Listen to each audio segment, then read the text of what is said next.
I move to approve consent agenda items A through J. Second. Moving and seconded, all those in favor?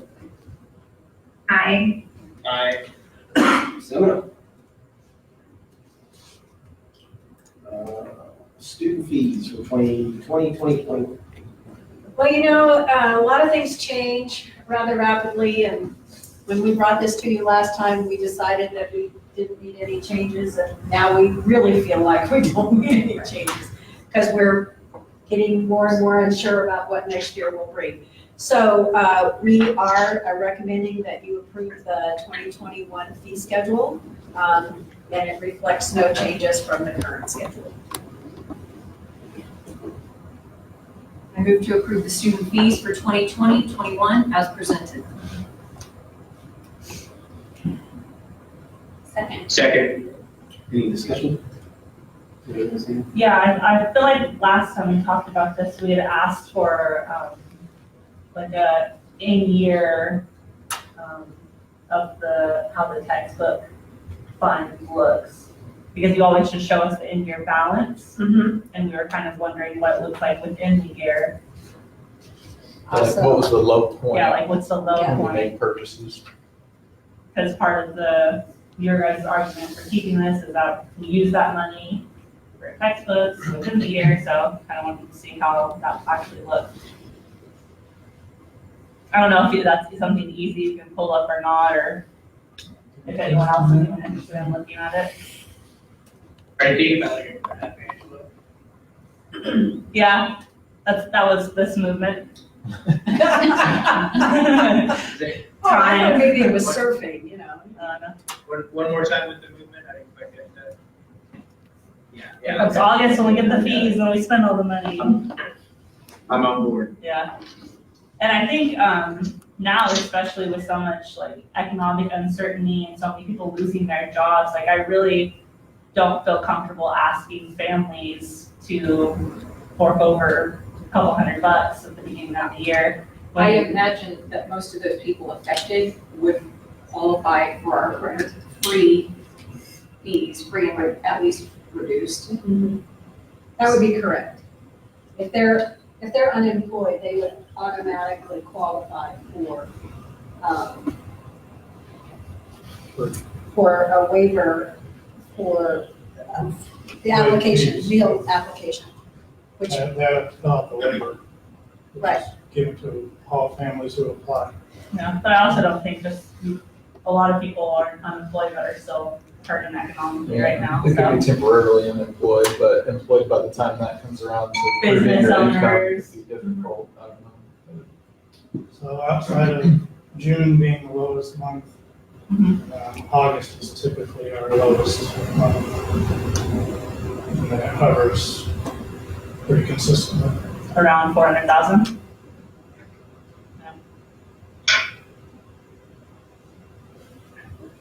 So I don't know So if from that- month to month, that balance remains at Pretty that. consistent, yeah. Now in 18-19, it was, we started the year at 458, 447, 515, 522, 523, 521, 500, 496, 490, 482, 477, 348. Yeah, so then So- the 5-year uncovered cash balance at the end of the year is a good kind of representation of how much money we usually have in that fund. Between 350 and 4 the last 5 years, $100,000.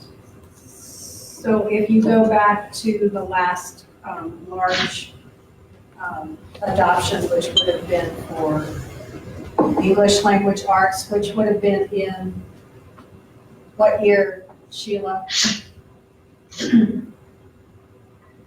I believe that would have been 13, 14.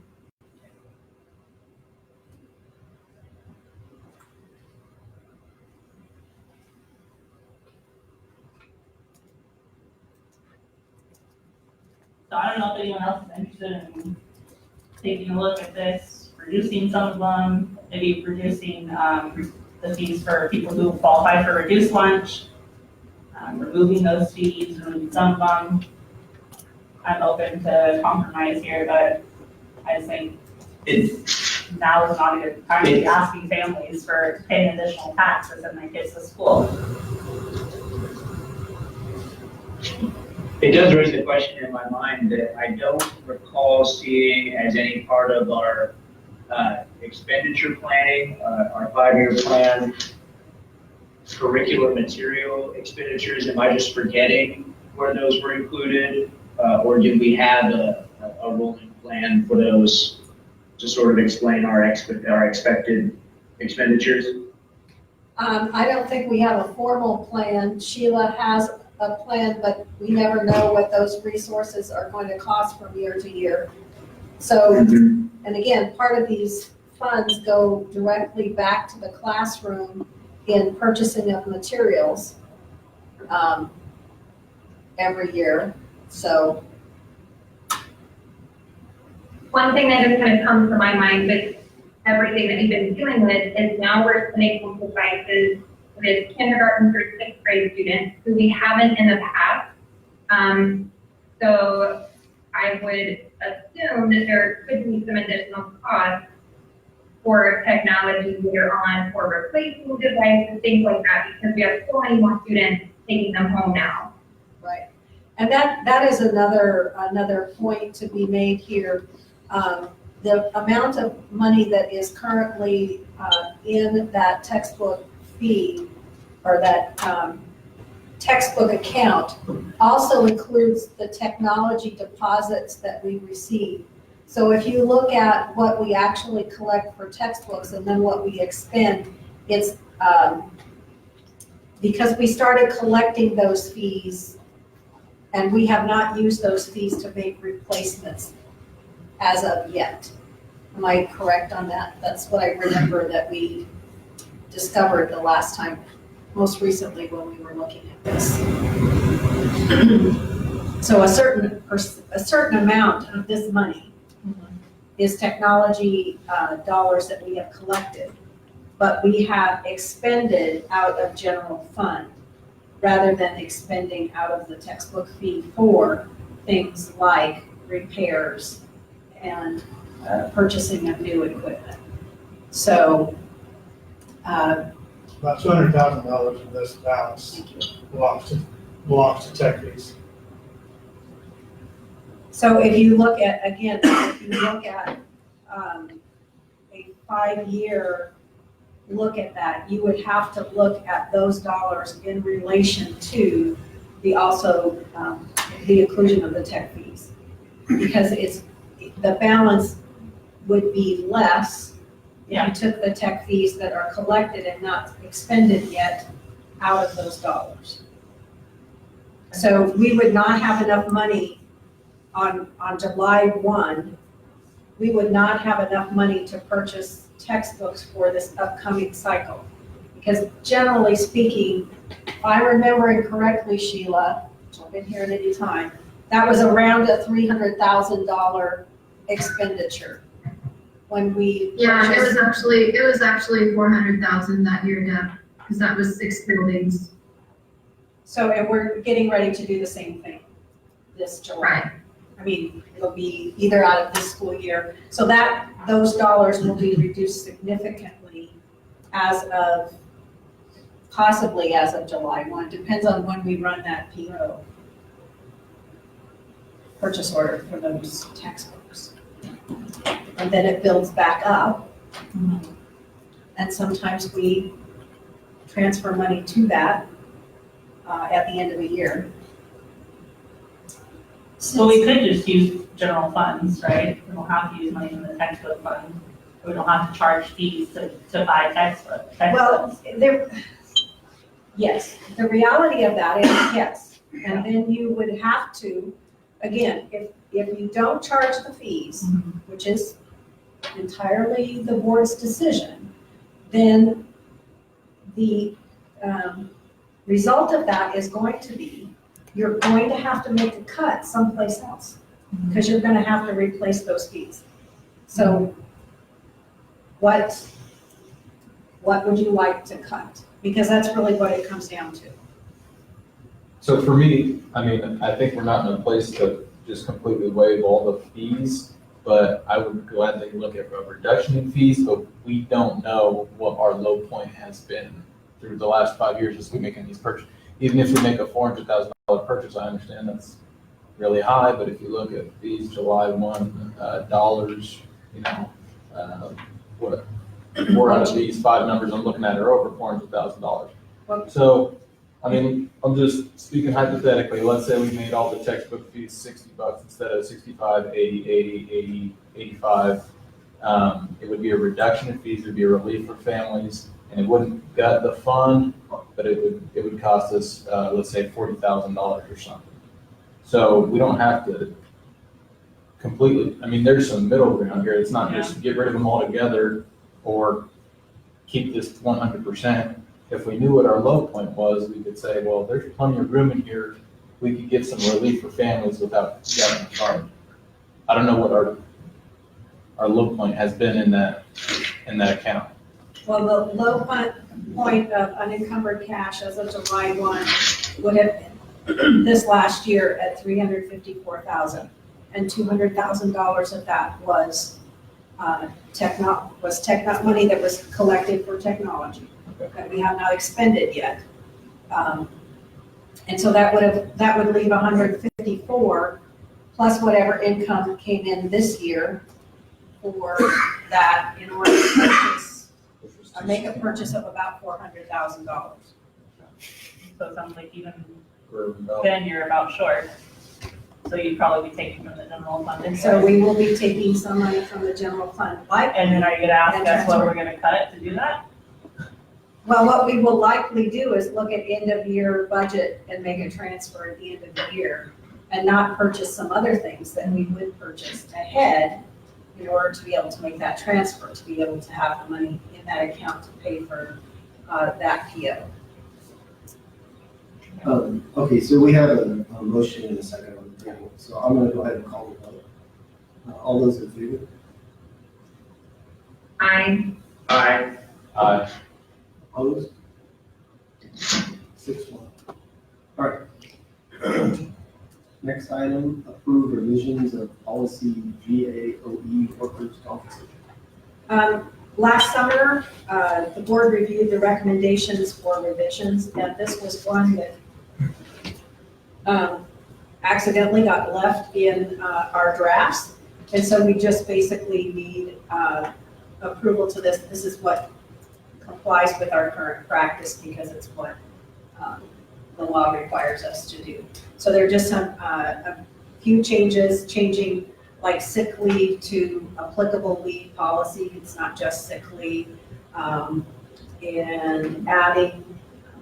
Is that an official board member there, Toby? Toby's got a tail. We have a guest. So we just ask that you go ahead and approve this so that we can move it from drafts to, board policy.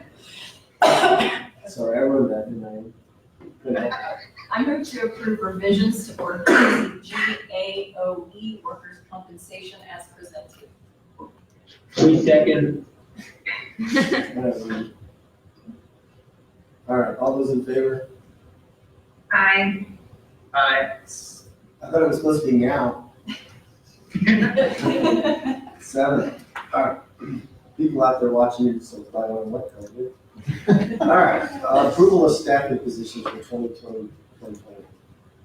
Again, this came to you in January. I did have a very brief conversation with Fred Van Rankin regarding these 2 positions I'm recommending. He was supportive of that. The ones that were brought to you in January included an ELL reading skill building person and an additional administrative assistant for the high school. I am not recommending either of those at this time. That might be something that Fred will want to look at. The additional administrative assistant would be something that should be worked on with the new high school principal and with Fred in order to move forward with that.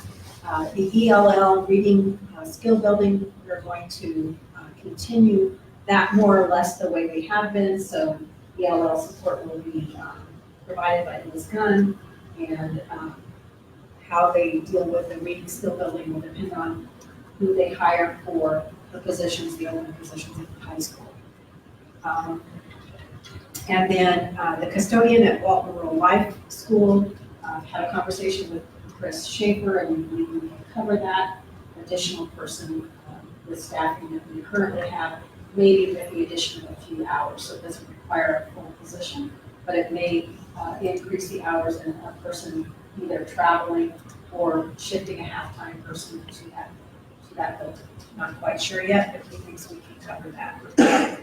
And then the special education cooperative has not moved forward with that position yet, although it has been approved by the Hardin County Special Education Board. So at this time, I'm recommending the addition of an assistant high school administrator. That would move Brian Becker back to full-time AD for middle school and high school athletics, and then move one of the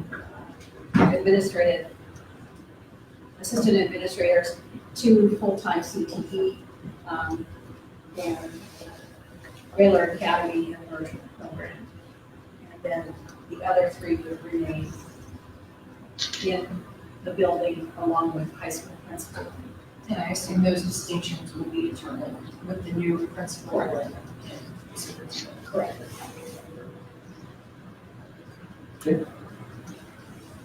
I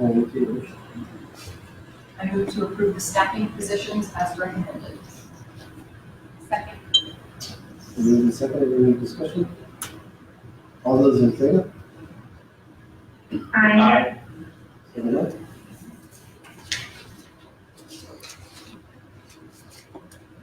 Update on continuous learning plan and COVID-19 response. All right, let's see. Sheila? Never mind. The board asked for some information regarding the total number of students and the percentage of students that were participating or the ones that we were sending paper packets to. So here you have that information by building. This is what is through last week. So some of these Sheila would have additional information for, but just to explain a little bit. The total number of students is listed. Number of students doing paper packets only with no access to the internet. And then the number of students they have not been able to reach since they started school. So out of 3,000, almost 400 students, we have had 45 that we have not had any contact with to this date, with the highest number of those being at Santa Fe, which I think speaks wonderfully to our staff, our teachers, how much time and effort they have put into making those contacts with students. So very pleased with those. Now that does not necessarily mean that all of those students are actively participating in school. What that means is those are the number of students that we have made contact with. So in some way, shape, or form, they have been in a two-way contact with the school. And I assume we'll continue to try and reach out to those. Yes. Who Yes. What are the asterisks? This is Sheila's table. So Sheila, the question is, what do the asterisks mean? Oh, yeah, go back to my table. And at Cooper, the first time around, each student received a packet. And in South Breeze, each kindergarten and first grade student received a packet. So those numbers are quite a bit higher in regards to those that you wouldn't want to equate it that if there were 154 students at South Breeze, that doesn't mean 154 of them do not have internet, in other words.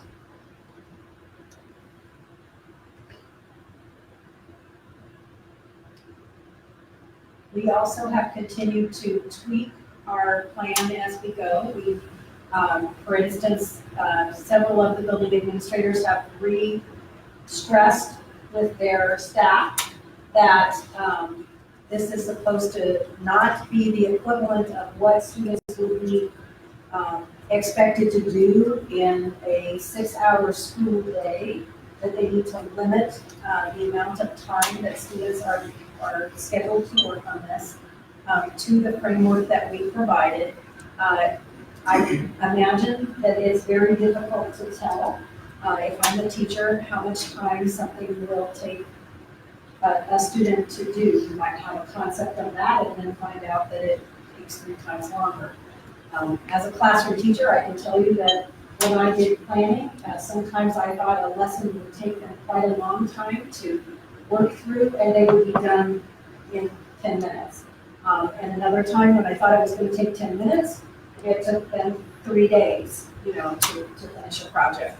So it sometimes is hard to gauge exactly how long it will take students. But we did stress again with the administrators late last week that they needed to have those conversations with their teachers because we were starting to hear some concerns.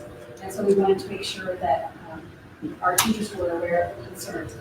We also will be doing a survey with parents this week to kind of see how things are going and what they're seeing as issues or things that need to change.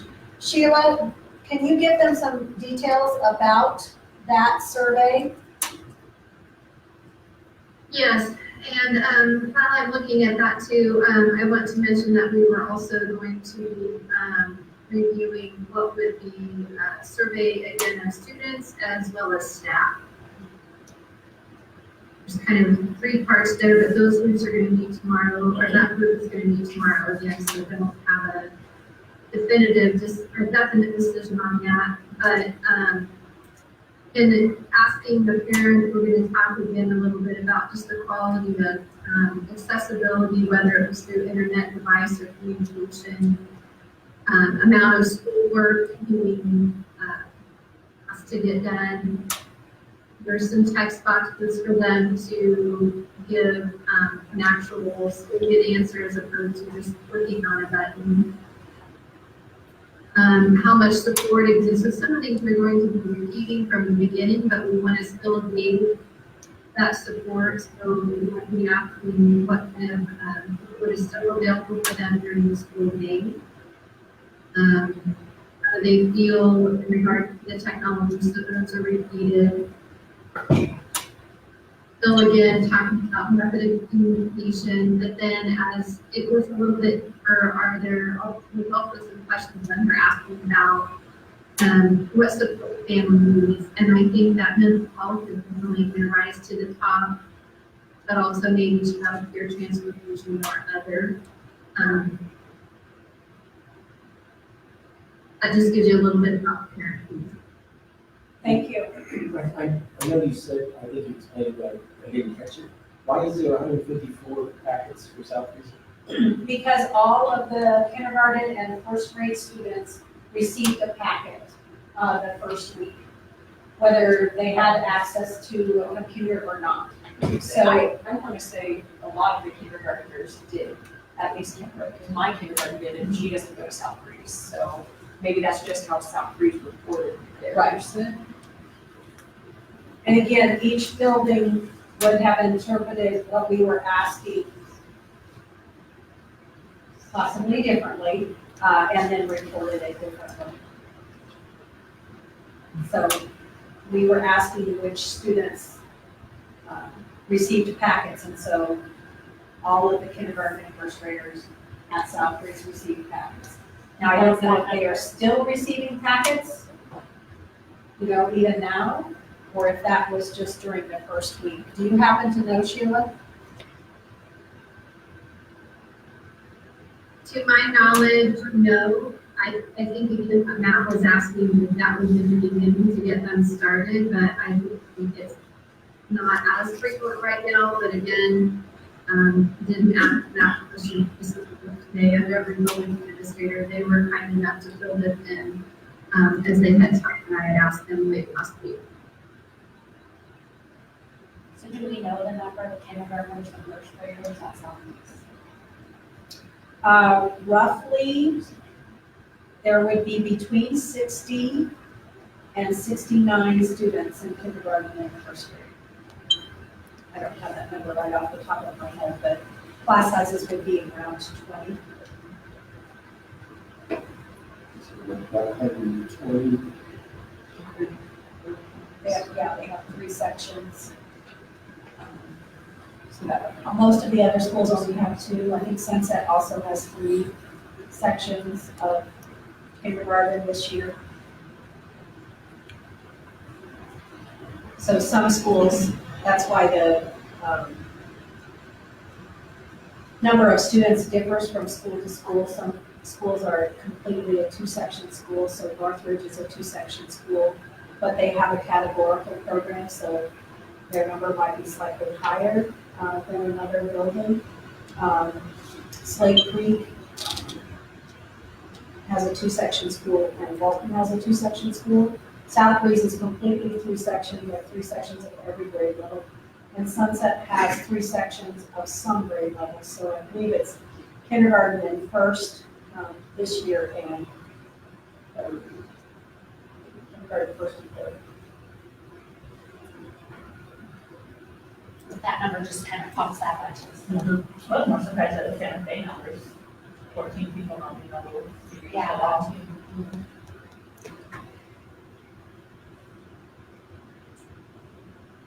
Do you think that number has improved since this was reported? Or? Well, this week, this is just Monday, so this would have been the end of last week. And so this week, the schools will be reaching out again to those kids that they have not made contact with. And if we cannot make contact with the parents, one of the things that we will consider is a well child's check using our SROs to go out and just make sure the kids are okay. Because typically they're using email, phone, whatever information, contact information we have available to us from the parents. And parents aren't responding. Some of those checks have already happened, right? Yes, yes. That would be why Lake Creek has 0. Sheila, can you address how we are adapting IEPs and special education for this time? Deb, could you repeat that? She wants to know how we are providing special education services or adapting special education services during this time. Right. So one of the first things that we had to do was actually go in and Reagan and Amber had to meet with all of the special ed teachers in writing an individual continuous learning plan. So that took them time to do some of that. And some of that meant that they had to meet with the parent or the guardian on the phone, talk through some of those things, as well as working with the staff just to make sure that we understood what that IEP and the services were going to look like. Otherwise, if I know that through some of that, if the parent or the guardian refused to meet with the special ed teacher, then the staff were to do their best, but to make as many different ways of contacting the parent just to have their input so they knew exactly what this was going to look like. And then the services are occurring in a variety of ways, either through that classroom teacher, special reading, and para being a part of those services. But those would all be in that individual continuous learning plan. Everybody knew exactly what it's going to look like. The long and the short of it is there is no way to provide the same level of services. And the federal government has been very slow in providing guidelines to school districts that are closed. And so they are just now getting back with the parents and doing that. What we do know or what we suspect is that we will have a need for compensatory services next school year to address some of the inability just due to the situation for us to provide services. So I think my biggest issue is that we make sure we're still in compliance, of course, with the federal guidelines for special education. But yeah, I mean, clearly, it can't be the same in this setting. Our special education teachers, though, are like all of our other teachers, and they are doing a lot of work and reaching out and working with students. We had a report today, and we need to delve more deeply into it. But across the co-op, we employ about 120 paraeducators. That's a round number, not to be quoted as completely accurate, but it fluctuates slightly over 100 to 120. And today we learned that about 30 of those paraeducators have not clocked in, which means that they have not worked with a student during this time, because we're asking all of the paraeducators, as they're working with students, to go ahead and clock in. So now this week, Amber will be checking in with all of those paraeducators and trying to match the paraeducators with where there might be a need for them to be working with a student. There may be some students that the paraeducators that are assigned to those students just it's not productive for them to work with a student in that way. And so we'll be looking at finding other ways to utilize the staff. So we've had also several of our classified staff have volunteered to help serve for food service and doing some other kinds of tasks. So we appreciate that support from the classified staff to helping. We're getting a hang of the lunches at this point. We are, and we're actually getting ready to make another change. We've had parents raise concerns about having to bring their children and also having to come every day themselves just because of the possibility of transference of the virus. So starting next week, we didn't do it this week because of the short week, but starting next week, we will do meals on Mondays and Wednesdays, and parents will have a card that they will show. They do not have to bring their children anymore. So those announcements will go out this week, and we will start that next week. The food service staff worked hard last week. Elaine worked to give the parents the cards that they will start to use then, so they don't have to bring their kids out.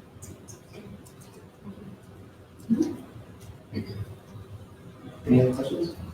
Are we still seeing a high participation level? Yes, we are, and I was going to show you on my phone, but or on my computer, but if I do that, then I lose this one. Just 1 second, let me find it. We started out the very first day that we served lunches and breakfast. We had 1,281 lunches, and let's see, last week, when we ended the week, we were at 1,680. So an increase over that 3-week period of over close to 400 meals increase in the number. And I look to, next week, we will also be starting some delivery options. We're looking at bus routes to run lunches out on bus routes. We've surveyed the parents to see which parents would want that service. And then we will also be making deliveries for parents with transportation issues. So we will start that next week. So we had to survey the parents to find out who would need those services. And, Deb, yes, I'm sorry, I didn't mean to cut you off. Are you finished? yes, Okay.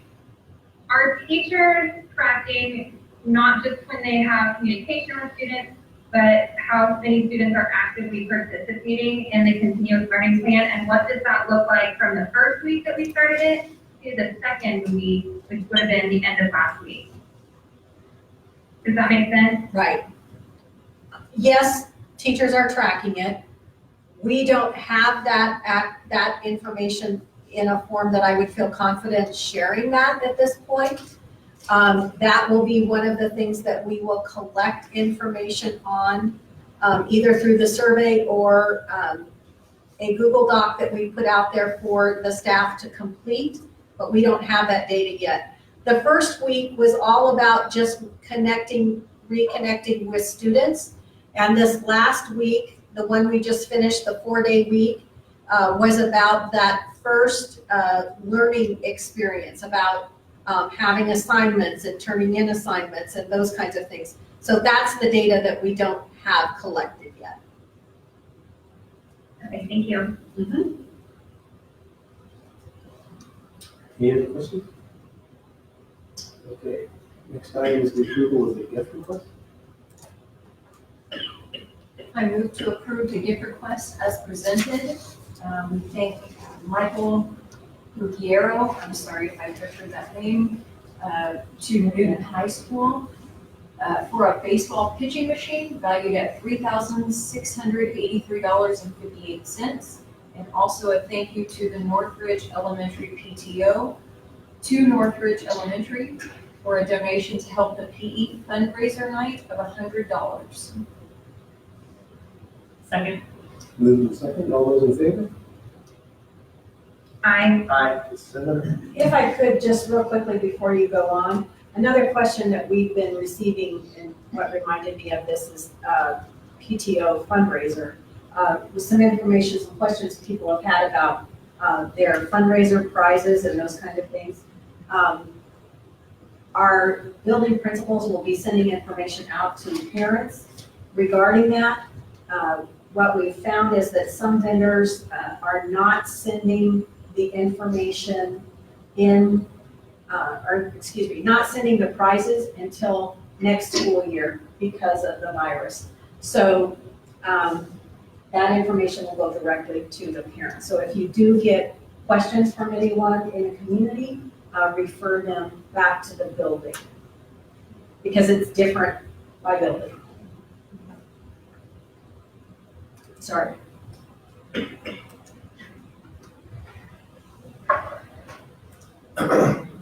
Okay, contract extensions for district office.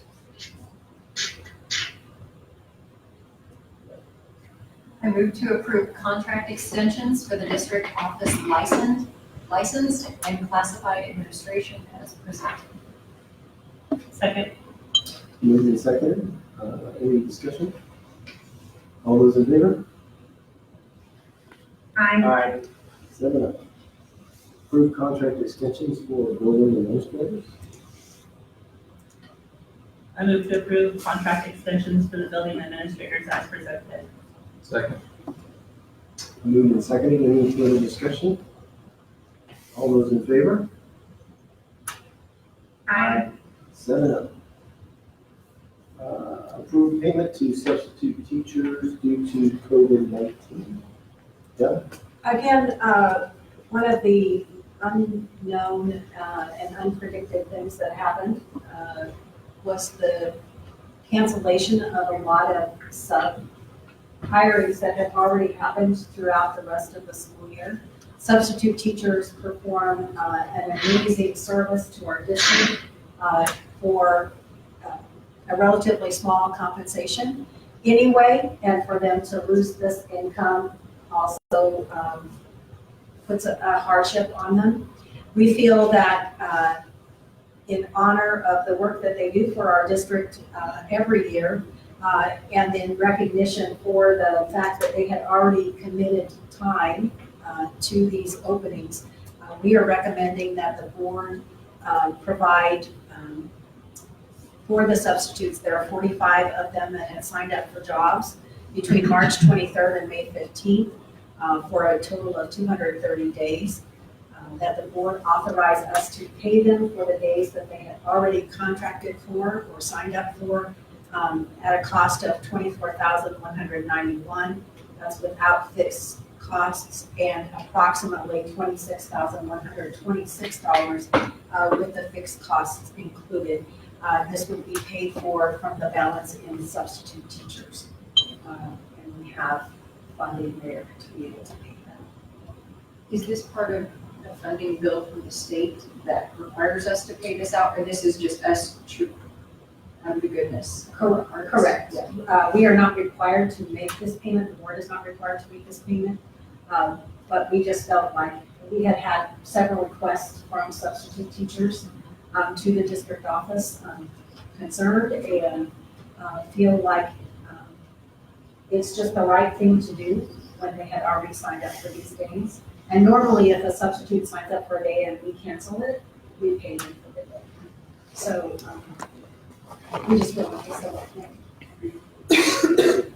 I'm curious if, sorry. I'm curious if you would anticipate any other substitute teachers kind of stepping forward that would say, you know, I hadn't scheduled anything yet prior to that, but if you look at my history, I typically work X amount of days throughout a month, you know, and if we would look at something there for them. We had looked at other options, and the other options were considerably more costly than this, and we felt that these substitute teachers had already committed to those days. So we couldn't predict on what might have been, but we knew what days we had already scheduled. So, Do you have any idea if their kind of PRN status as a substitute qualifies them for unemployment? it does not qualify them for unemployment, according to KASD. And you had told me when we talked about this, there, in this budget, you got like $400,000? No, about 260,000 So is still remaining in that budget. quite a little bit more than this. Correct. So there's plenty of money to cover. Correct. Because we budget, when we budget for subs, we budget based on anticipated costs. So what have we done historically over a period of years? And then base our budget number on that experience that we have.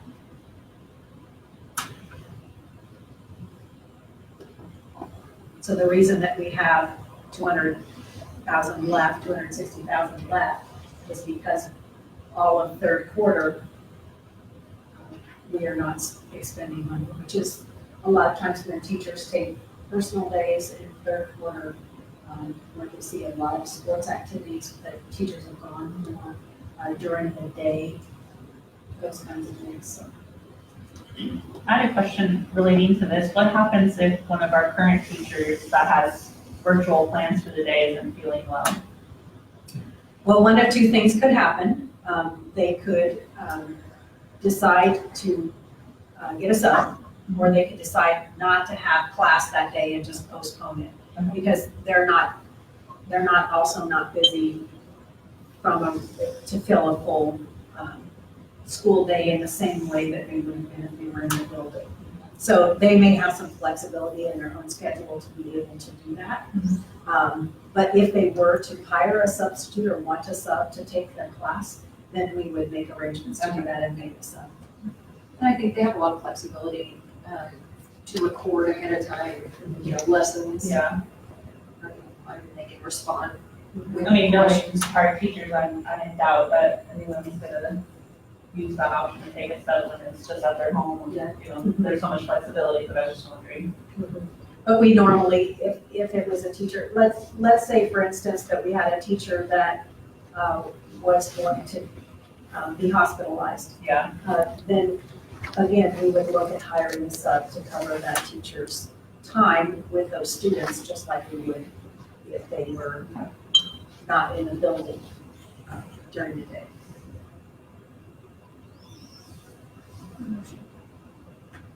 I move to approve plan to provide payment to scheduled substitute teachers as presented. Second. Moved and seconded. Any further discussion? All those in favor? Aye. 7-0. Approved wellness guideline?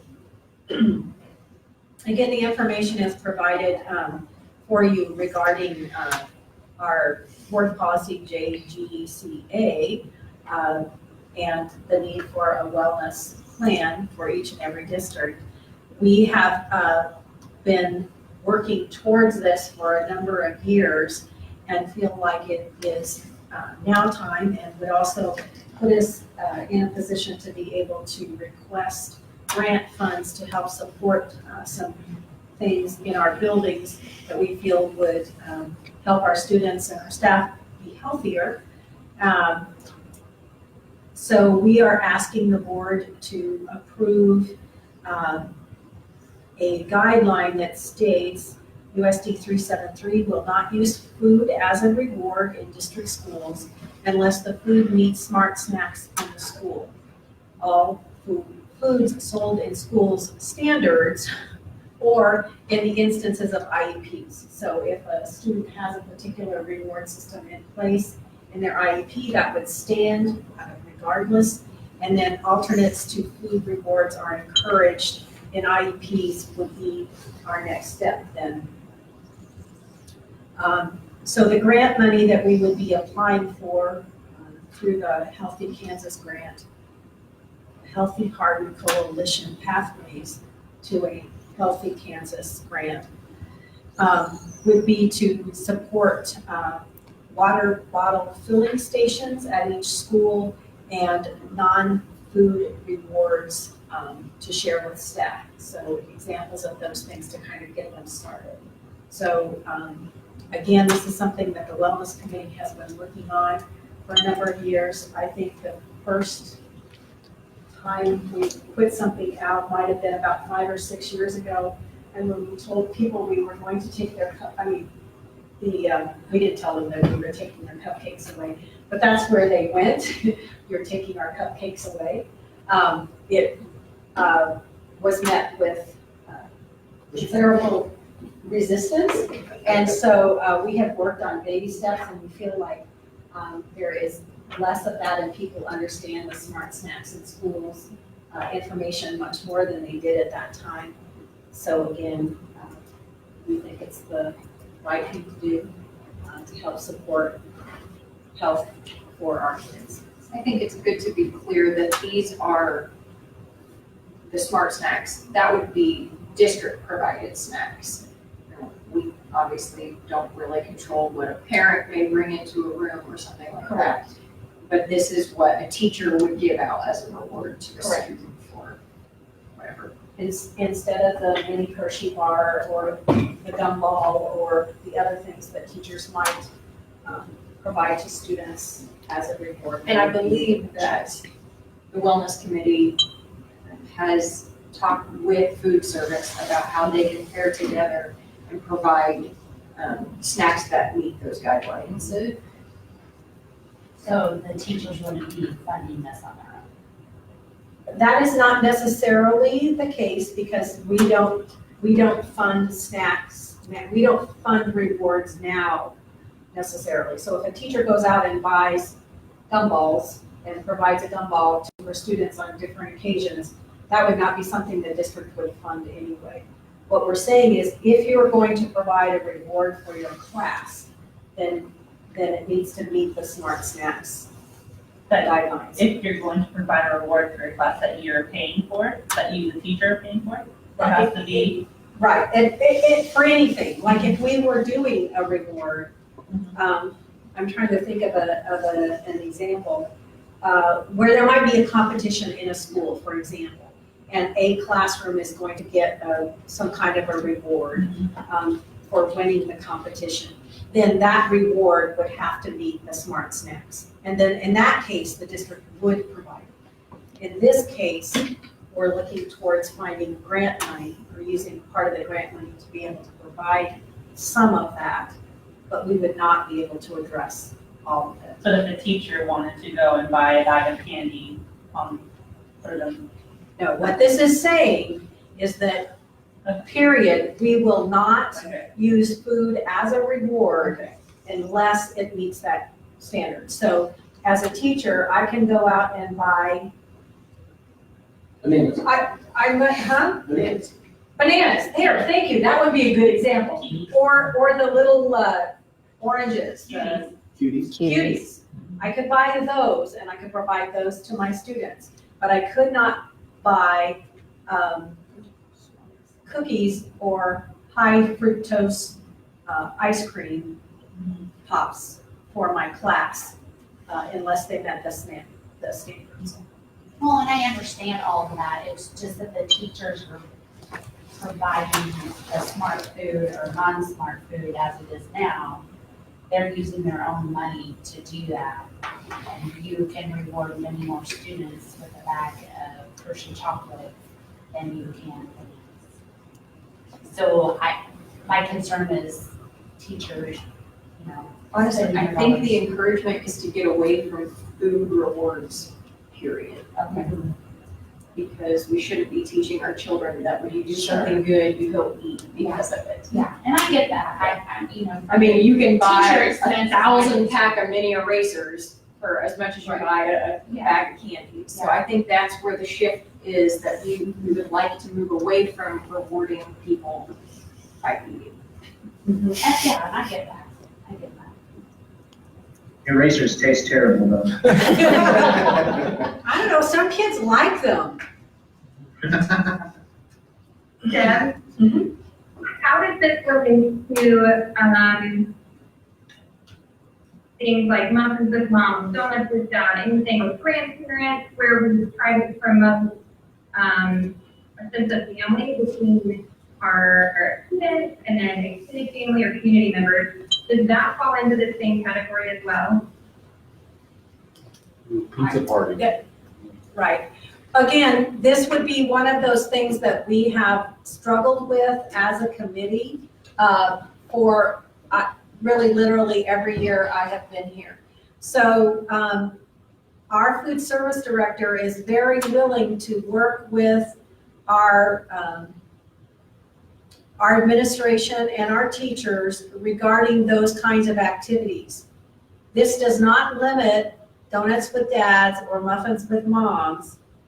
However, I will say that we have had conversations about the fact that those need to be healthier choices. That we are promoting an activity that again is not healthy for the majority of people. And so it's been a struggle with that. We would like to see healthier choices, and with muffins, that's easier than with donuts. Donuts are a little hard to make healthy. But muffins, you can do some things with muffins with moms to make those healthier choices. We've done some of that with pizza, so we've looked at, buying whole wheat pizza crust, those kinds of things to make it a healthier choice for students. But yes, those kinds of things are all part of what this committee has been working on for a number of years. And Yeah, I mean, we've had a little bit of discussion in the wellness committee about those events, not a ton. I know there have been issues with scheduling, and I think part of the compromise was we were offering school breakfast at the same time to make sure that that was available to meet the standards of breakfast, but this was kind of an extra. This is not something we've spoken about in the wellness committee. What I would like to see is more nutrition education. And that goes hand in hand with not teaching people that a donut is bad. Mm-hmm. A donut isn't bad. 20 donuts is bad. And they're talking about that those choices in moderation are better, but you can have a treat. You can have one donut. And maybe drink water instead of your juice with it. And just helping the general public have a greater understanding of, your macronutrients and your micronutrients and what those mean to your overall health and your weight and your body composition. So me personally, this is not speaking for the wellness committee, but me personally, I don't think we need to do away with those because they happen 3 times a year at most. And it really does engage our families a lot. And to do away with those would really cut off a lot of that, getting families into our rhythms. So it's certainly something we need to have continued discussion in the wellness committee and adhere to if other people have strong opinions. But it's not at all part of what would you want to see? We've talked a lot of the smart snacks is a big deal, especially I would say as you get into the older grades where they have vending machines, because now we can no longer have facing of soda on the machines. So like, when you have a pop machine or whatever, it can't say Coca-Cola anymore. That's a violation of the smart snacks. It has to have water or nothing, or just a scene. So there's a lot of different things that go into these. It's not just smart snacks that you would typically think of snacks as like an elementary age participation. It goes through all the grades, and it gets a lot of pushback because kids want their donuts and their chips and things like that available to them throughout the days. But I think it's a nice step into helping them know what a better choice is, choosing things that are higher volume, lower calorie choices versus calorie dense things. And just to tell a little story on myself, and that is that I really wish they would have had smart snacks when I was in high school, because I started my public school education at high school level. And there I could choose whatever I wanted, and my lunch of choice was Twinkies every day. Not a good choice. So I still pay for that today. But at any rate, I think that they're trying to help us, help our kids make better choices and And our grown-ups too. Do Yes. we offer that in any kind of curriculum in our schools? I'm trying to think if maybe one time, I think our student team was talking about it, but is there anything along those lines? Nutrition is covered in the science and health, some in science curriculum and some in PE health. And so it kind of depends on the teacher, again, because they have choices that they can make and how they approach the teaching of the curriculum standards. And so I would say it's not consistent. A few years ago, for those of you who remember, Sue Lammers was working with the Extension Office, I believe it was the Extension Office, and they had a grant to provide nutrition for, I believe it was second graders. And so she did a unit every year with our second graders for a number of years until that funding dried up. Well, it looks like maybe we need to look into that according to this pie graph. There it says, have you ever given food, snacks, candy as a reward to students? And 84% out of 133 responses say yes. And then 53, almost 59 out of 128 to offer that monthly. We have shared the Smart Snacks information through staff meetings with our staff a number of times. Now that, again, as a classroom teacher, I make a personal choice without a guideline being present to say thou shalt do it this way. I'm making a choice whether I follow that guideline or not. So having it in our plan, our wellness plan, will give it more credence, if you will, and basically require staff to comply. And what happens to staff? Doesn't comply? Well, again, it would be one of those things that the building principal would address with the teacher, and then it would move from there. How is that monitored? Well, it would be monitored by what the administration notices in classrooms. Now, again, I find that most people want to follow the rules. And so if you put the rule out there, they will follow it. We will have some that maybe will not, but then you deal with those individual Well, I'm circumstances. just saying these numbers seem pretty high, Mhm. so. I think it's not not being culture, looked at. it's been our Right. culture, Yeah. that you give a piece of candy when a kid turns in their work or something. And, I guess I'm just- it's hard to make those culture shifts. I'm just saying maybe that's something we need to look at as a more consistent, teaching to our kids. And that's where we're going. Right. Okay. I'll entertain a motion. I move to approve the implementation of following the Kansas School Wellness Policy Guideline, nutrition during the school day modeling level. Second. Moved and seconded. Any further discussion? All those in favor? Aye. 7. Next thing, we have leadership team reports. And you have a variety of reports there for your review. And do please let us know if you have any questions on any of those at any time. Any board comments? We'll start with the 2 on the board. I'll take Toby Tyner for 1,000, please. What is no comment, Alex? And I would just like to extend my appreciation to our staff. They're doing a phenomenal job adapting to all of the things that are lately. Just from my standpoint, with 3 kids in our district in 2 different buildings, our teachers are doing an amazing job. And I'm so grateful for them. I'm so appreciative of everything they're doing every day. It's amazing. Ditto. Yeah, appreciate all the hard work from our staff. Yeah, thank you to the staff and everyone at the district office trying to keep on.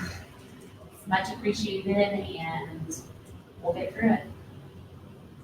Yeah, I just echo the same thing, and an extra shout out to all the teachers trying to teach with their own kids around. Because I know that the minute I hop on a phone call, my kids are like, clamoring to get to me. So kudos to them that they can even get this done, because that's impressive. But yeah, everybody is just really amazing, and I have not heard anything, a negative attitude from any staff member about this process. Everybody's just had the same sentiment of, we're gonna do this, let's support our kids and support our parents, and that's pretty amazing. You don't see that very often where everybody comes together and is positive, so.